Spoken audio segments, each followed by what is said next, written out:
तू कौन है? मेरी जमीन पर क्या कर रहा है? ये बगीचा मेरा है, तुझे यहाँ क्या मिला? कैसे हिम्मत हुई कि मेरे बगीचे में पौधे लगा दिए?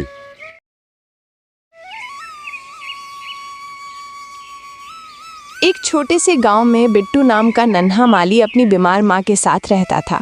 घर की हालत बहुत खराब थी और खाने की कमी थी, लेकिन बिट्टू का चेहरा हमेशा उम्मीद से भरा रहता था।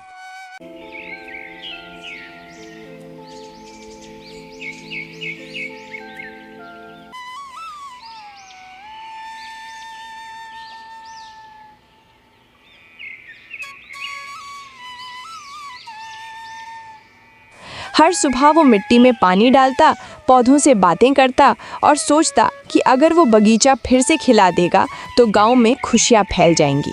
वो जानता था कि मेहनत ही उनकी जिंदगी बदल सकती है।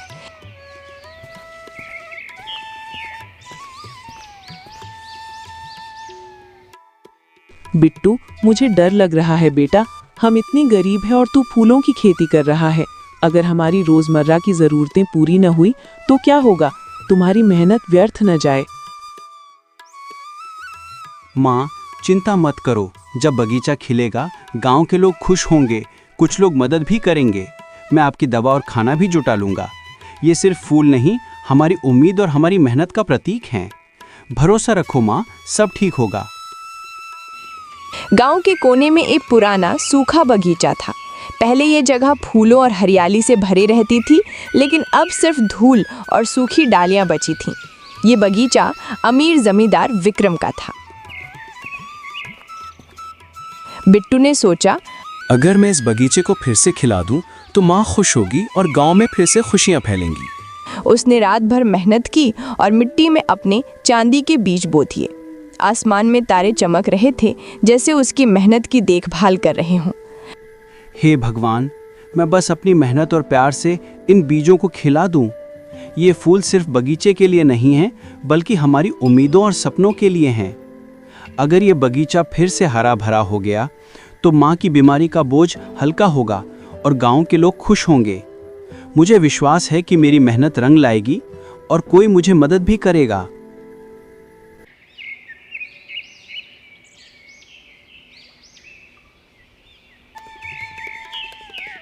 अगले दिन बगीचे में छोटे छोटे पौधे निकल आए। मिट्टी में हल्की हरी रंगत और फूलों की खुशबू फैल गई। गांव के लोग आश्चर्यचकित हो गए। बच्चे खेलने लगे, औरतें फूल तोड़कर पूजा करने लगी। लेकिन जब अमीर जमींदार विक्रम को खबर मिली कि उसका सूखा बगीचा फिर से हरा भरा हो गया, तो वो गुस्से से लाल हो गया। घोड़े पर बैठकर वो बगीचे की ओर दौड़ा। उसका इरादा था बिट्टू को डराना और उसे बगीचे से दूर करना। तू कौन है? मेरी जमीन पर क्या कर रहा है? ये बगीचा मेरा है, तुझे यहाँ क्या मिला? कैसे हिम्मत हुई कि मेरे बगीचे में पौधे लगा दिए? हुजूर, मैंने बस पुराने बीज लगाए। इस बगीचे में अब खुशबू फैलेगी, जिससे गांव के लोग खुश होंगे। मैं किसी की हानि नहीं चाहता, केवल मेहनत और प्यार से इसे जीवित करना चाहता हूँ। तुझसे झगड़ा करूं या दूर भगा दूं? ये बगीचा बंद रहेगा। हुजूर, बगीचा आपका है, लेकिन खुशबू सबकी है। अगर आप चाहें, मैं इसे सबके लिए संभाल सकता हूँ। बिट्टू का हौसला गिर चुका था, लेकिन तभी गांव के लोग बगीचे के पास इकट्ठे हुए। उन्होंने देखा कि पौधे हरे भरे हैं और खुशबू पूरे गांव में फैल रही है। बूढ़े, बच्चे और औरतें बिट्टू के पास आई। सबने उसकी मेहनत और लगन की सराहना की। गांव के सरपंच ने बुलावा भेजा और कहा कि अब इसे सभी गांव वालों के सामने सच्चाई बताई जाए। सबने मिलकर विक्रम को बुलाया और उसकी गलती उजागर की। बिट्टू, तू दुखी मत हो, ये बगीचा अब सबका है। तेरी मेहनत और लगन ने इसे फिर से जिंदा कर दिया। विक्रम बेटा, ये बगीचा सूखा पड़ा था, अब ये पूरे गांव के लिए जीवन का प्रतीक बन गया है। बिट्टू ने मेहनत करके इसे बचाया, इसे सबको खुशी देने के लिए बनाया। तुम्हें समझना चाहिए कि सच्ची मेहनत और ईमानदारी सबसे बड़ा धन है। मैं समझ गया, अब से ये बगीचा सबका होगा। बिट्टू, तू इसका रखवाला रहेगा।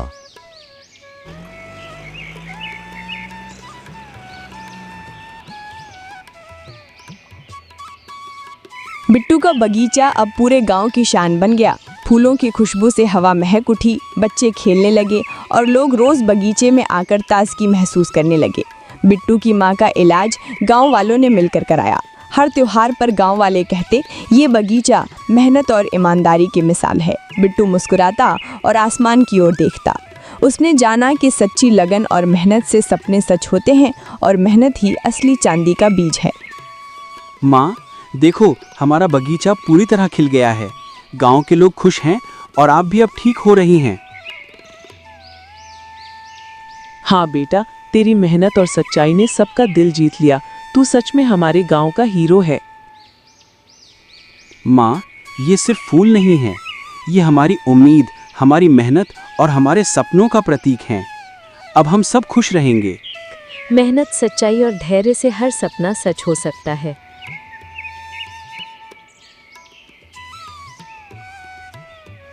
दोस्तों, तो इस तरह की और शानदार और मज़ेदार कहानियाँ देखने के लिए हमारे इस चैनल को जल्द से जल्द सब्सक्राइब कर लें।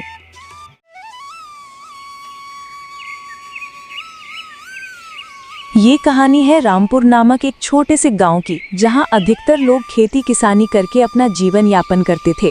गांव के एक किनारे पर टूटी फूटी झोपड़ी खड़ी थी, जिसके फटे टाट से हवा अंदर आती और जाती रहती थी। यही रामू का घर था। मिट्टी के फर्श पर चारपाई, कोने में एक टूटा सा बक्सा और दीवार पर टंगी हुई रवि की स्कूल ड्रेस। उसकी पत्नी सावित्री आंगन में चूल्हा सुलगा रही थी। लकड़ी का धुआं उसके चेहरे पर पड़कर आंखों में पानी ला देता, लेकिन वो चुपचाप सब करती जाती। रवि, उनका बेटा, 10वीं कक्षा का छात्र, पास की सरकारी स्कूल में पढ़ता था।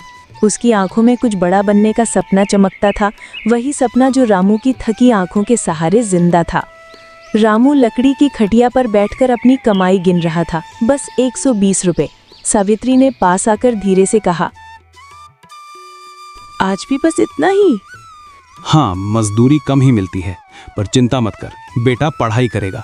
हम किसी भी तरह पैसे जुटा लेंगे, चाहे हमें और मेहनत करनी पड़े, कुछ बचत करनी पड़े या किसी से उधार लेना पड़े, लेकिन रवि के पढ़ाई में कभी रुकावट नहीं आने देंगे। सावित्री की आंखें भर आईं। फीस का समय आ गया है, किताबें भी खरीदनी है, घर का खर्च भी चलाना है। ये सब कैसे करोगे तुम? सुनो सावित्री, ये सब मैं देख लूंगा। रवि की पढ़ाई नहीं रुकनी चाहिए, उसका भविष्य बनाना ही तो मेरा सपना है, और अपने बेटे, अपने सपने के लिए मैं कुछ भी करूंगा। रामू की आवाज में थकान के साथ साथ एक अजीब दृढ़ता थी। रवि स्कूल से लौट कर आया, हाथ में किताबें थीं, कंधे पर झोला। वो पिता को देखकर मुस्कुराया। बाबूजी, मास्टर जी कह रहे थे कि अगर मैं मेहनत करूं तो स्कॉलरशिप मिल सकती है, और मास्टर जी ये भी कह रहे थे कि मैं पढ़ाई में बहुत अच्छा हूं। देखा सावित्री, मैंने कहा था ना, हमारा बेटा कुछ करेगा। बेटा तू जी जान से पढ़, बाप चाहे जितना खून पसीना बहाएगा, लेकिन तुझे पढ़ाऊंगा और एक काबिल इंसान बनाऊंगा। बाबूजी, आप दिन भर इतनी मेहनत क्यों करते हैं? मैं बड़ा होकर आपको आराम दूंगा। अरे पगले, बाप का सुख यही है कि बेटा आगे बढ़े। मेरे लिए तो यही सबसे बड़ा आराम है। झोपड़ी के भीतर एक उम्मीद का दीपक जल रहा था। गरीबी की अंधियारी चाहे जितनी घनी क्यों ना हो, उस दीपक को बुझा नहीं पाती थी। रामू की दुनिया बहुत छोटी थी। दिन भर खेतों में मजदूरी, रात को झोपड़ी में लौटना और हर रोज बेटे के लिए नए सपने बुनना। सावित्री जानती थी कि रामू का शरीर थक चुका है, लेकिन उसका मन नहीं थका। रात हो चुकी थी, झोपड़ी में दिया जल रहा था। सावित्री ने बर्तन धोकर एक और रख दिए। रामू खटिया पर लेटा छत की तरफ देख रहा था। तुम्हें डर नहीं लगता? इतनी कर्ज में डूबते जा रहे हो। न जाने कर्ज वाले कब हमारा घर छीन ले। मुझे तो डर लग रही है कि कुछ ऐसा ना हो। डर तो लगता है सावित्री, पर बेटे का चेहरा देखता हूं तो सब डर मिट जाता है। सोचता हूं एक दिन यही बच्चा बड़ा आदमी बनेगा, मेरी लाठी बनेगा। बस भगवान से यही दुआ है कि तुम्हारा सपना सच हो।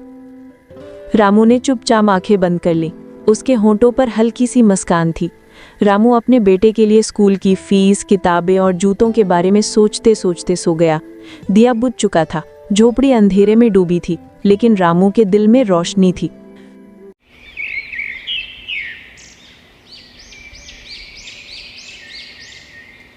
सुबह के 5 बजे थे। मुर्गे की बांग से गांव की नींव टूटने लगी। रवि अपनी स्कूल की किताबें बगल में रखकर होमवर्क कर रहा था। फीस का समय आ गया है, किताबें भी खरीदनी है। हाँ मैं जानता हूँ, आज दिन भर ज़्यादा मजदूरी करूँगा, रात में ईंट भट्टे पर चला जाऊँगा। इससे शायद कुछ पैसे ज़्यादा हो जाएं। लेकिन आपका शरीर, कल ही तो खांसते खांसते आपका तबीयत बिगड़ गई थी। आप अपने शरीर का भी तो ख्याल कीजिए। शरीर का क्या है, टूट जाएगा तो बन जाएगा, पर बेटे की पढ़ाई अगर टूट गई तो फिर नहीं बन पाएगी। इसीलिए मैं दिन रात मेहनत करूंगा, लेकिन अपने बेटे की पढ़ाई को टूटने नहीं दूंगा। रवि ने पिता की तरफ देखा, उसकी आंखों में चिंता थी। बाबूजी, आप इतना मत कीजिए। मैं भी किसी दुकान पर काम कर लूंगा, जिससे आपको ज्यादा परेशानी ना हो। नहीं बेटा, तुम्हें बस पढ़ना है। तुम्हारे हाथ में किताबें ही शोभा देती हैं, ईंट या बोझ नहीं। सावित्री चुपचाप रही, उसके होंठों पर एक अजीब सी कसमसाहट थी। गांव का जमींदार श्यामलाल इस पूरे इलाके में कर्ज देने और वसूलने के लिए मशहूर था। उसकी दुकान पर उधार की दवा भी मिलती थी और उधार का जहर भी। रामू पहले ही उससे कई बार अनाज और पैसे उधार ले चुका था।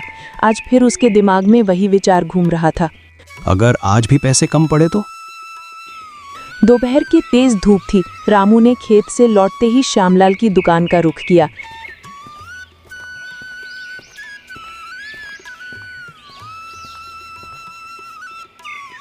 नमस्ते मालिक, 200 रुपये चाहिए थे। रवि की फीस भरनी है, अगर मिल जाता तो बारी मेहरबानी होता।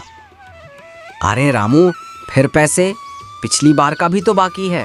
ब्याज पर ब्याज चढ़ रहा है, तू कैसे चुकाएगा बोल?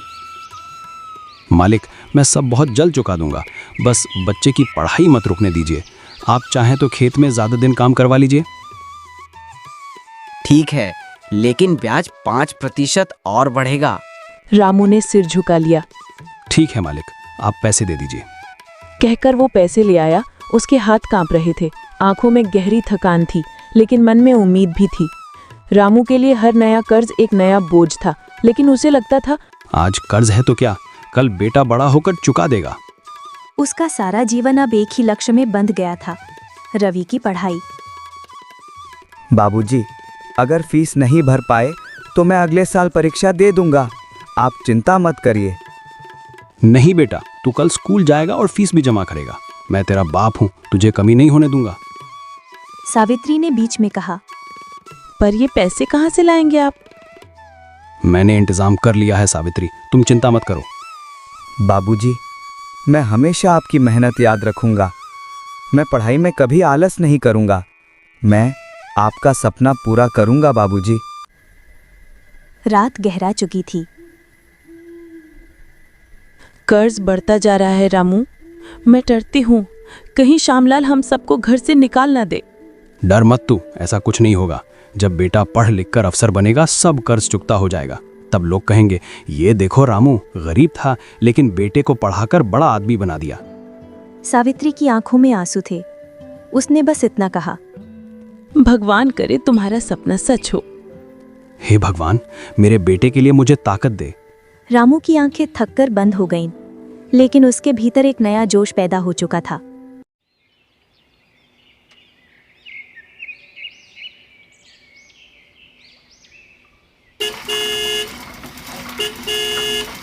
रवि शहर में पढ़ाई कर रहा था। रामू अपनी सेहत बिगड़ने के बावजूद हर महीने किसी तरह पैसे भेजता रहा।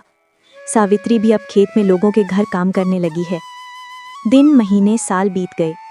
रवि ने मेहनत करके स्कॉलरशिप पाई और फिर एक बड़ी परीक्षा में टॉप कर गया। उसे सरकारी नौकरी मिल गई। गरीब बाप का सपना अब सिर्फ उसका नहीं, पूरे गांव का सपना बन गया था। गांव के लोग इस दृश्य को देखकर भावुक हो गए।